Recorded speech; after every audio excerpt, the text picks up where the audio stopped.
RK music presents.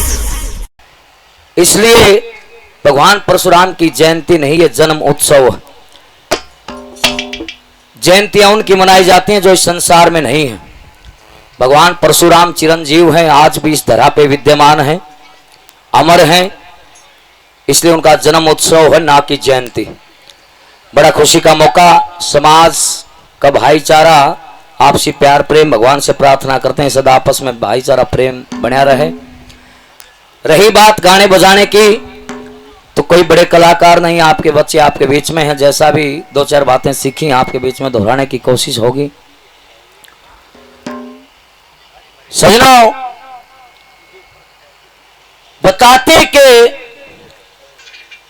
Brahma ji की 8वीं पीढ़ी और भृगु जी की 7वीं पीढ़ी और भगवान विष्णु का 6ठा अवतार भगवान परशुराम कहे गए हैं।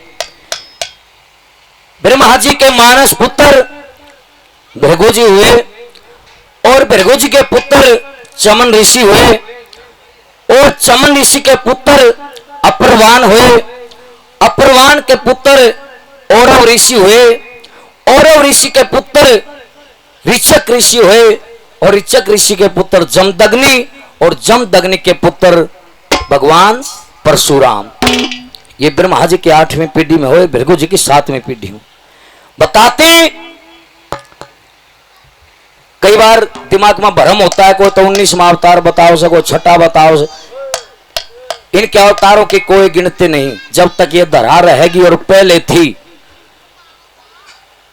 तब तक भगवान परशुराम का नाम अमर रहेगा। इससे बड़ी शक्ति कोई नहीं इस दुनिया में, ये सच्चाई। और आज तो दोनों मेल खा गए। बालाजी महाराज का भी दिन है मंगलवार, और वो भी चिरंजीव है, वो भी अमर हैं। सब चिरंजीव में उनका भी नाम शामिल है, जैसे कृपाचार्य हुए, अश्वत्थामा हुए।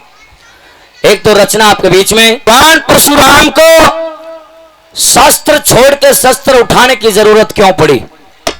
क्योंकि ऋषियों का काम शस्त्र उठाना नहीं होता, ब्राह्मणों का काम शस्त्र उठाना नहीं होता, शास्त्र पढ़ना और पढ़ाना होता है। लेकिन ऐसी क्या नौबत आई कि शास्त्र को छोड़ के और शस्त्र को उठाना पड़ा। बताते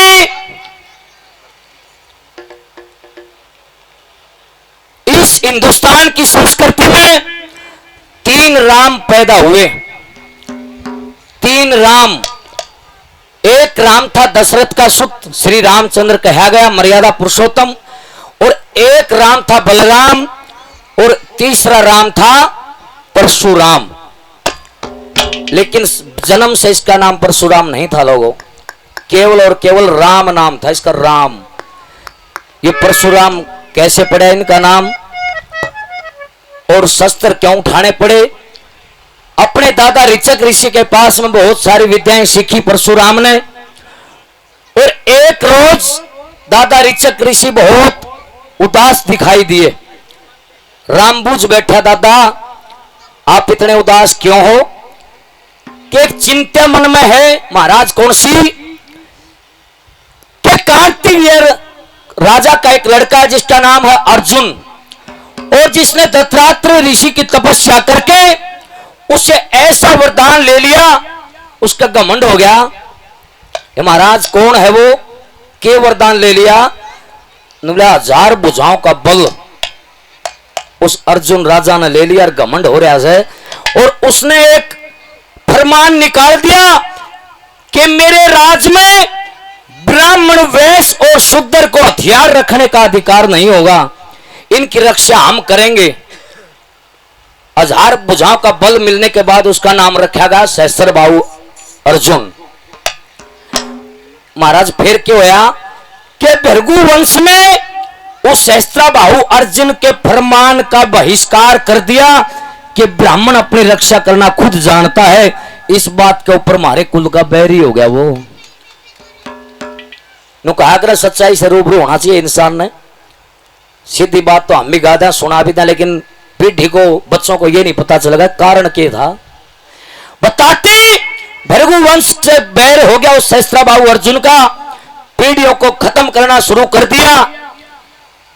और भृगु वंश ने भी ठान लिया जब तक इस अन्यायी का, अधर्मी राजा का नाश नहीं होगा, इतना चैन तो नहीं बैठांगे। बेटा एक काम कर ले, शास्त्र गणे पढ़ लिया, ये तो तू शास्त्र ना छोड़ दे और शस्त्र उठा ले। महाराज फिर शक्ति कड़त आओगी न, बोला शंकर भगवान के पाया में लौट जा। शंकर भगवान की तपस्या करने के लिए वो राम पहाड़ों में चले जाते, गुफा में बैठ के तपस्या करनी शुरू कर दी। और शंकर भगवान ने विश्वास किया कि भाई देखेंगे वो सफल होगा कि नहीं होगा। शिवलिंग बना के ओम नमः शिवाय, ओम नमः शिवाय का जाप शुरू किया राम ने। और भगवान शंकर ने धोखा करके और आगे तो शिवलिंग उठा लिया। लेकिन राम को ज्ञान हो गया कि शिवलिंग उठ लिया से, दूसरा शिवलिंग बना लिया लोगों। भगवान शंकर ने वो भी ठा लिया, तीसरा शिवलिंग बना लिया, वो भी ठा लिया। इतना ही जितने भी शिवलिंग बनाए पत्थर के बनाए थे, भगवान शंकर ने सोचा जब पत्थर है ना तू खत्म कर देगा तो कड़ा शिवलिंग बना होगा, देखूंगा कितना बड़ा तपस्वी है, ये पास होगा कि नहीं होगा। सारे पत्थर भगवान शंकर ने अपनी माया से गुफा में तो गायब कर दिए। बर्फ का शिवलिंग बना लिया लोगों, बर्फ का। हर जब बर्फ भी खत्म कर दे, भगवान ने अदृश्य कर दी, तो राम ने अपना धनुष उठा के और गुफा की छात में तीर मारे। दो तीर मारे, दो छिद्र हो गए। उन छिद्रा में तो पहाड़ों की बर्फ उस गुफा में पड़ने लगी। और गुफा में पड़ते ही बर्फ ने शिवलिंग बना ले। जितने भी शिवलिंग बनाओ उतने शंकर भगवान ठा ले। लेकिन आखिरी में देखा भाई यो तो अटका पूरा से, तू ठावा सर यो बनावा से। पत्थर का बना लिया था शिवलिंग, खुदा पूजा कर रहा खुद भगवान। पार्वती शिव जी आए थे, गुफा बीच हो रहा गुणगान। वो बनाता रहा, वो उठाता रहा, भगत का लेना चाहे इम्तिहान। वो राम उस तपस्या में सफल हो जाता है। और जब सफल होया तो शंकर भगवान बहुत प्रसन्न हो जाते हैं।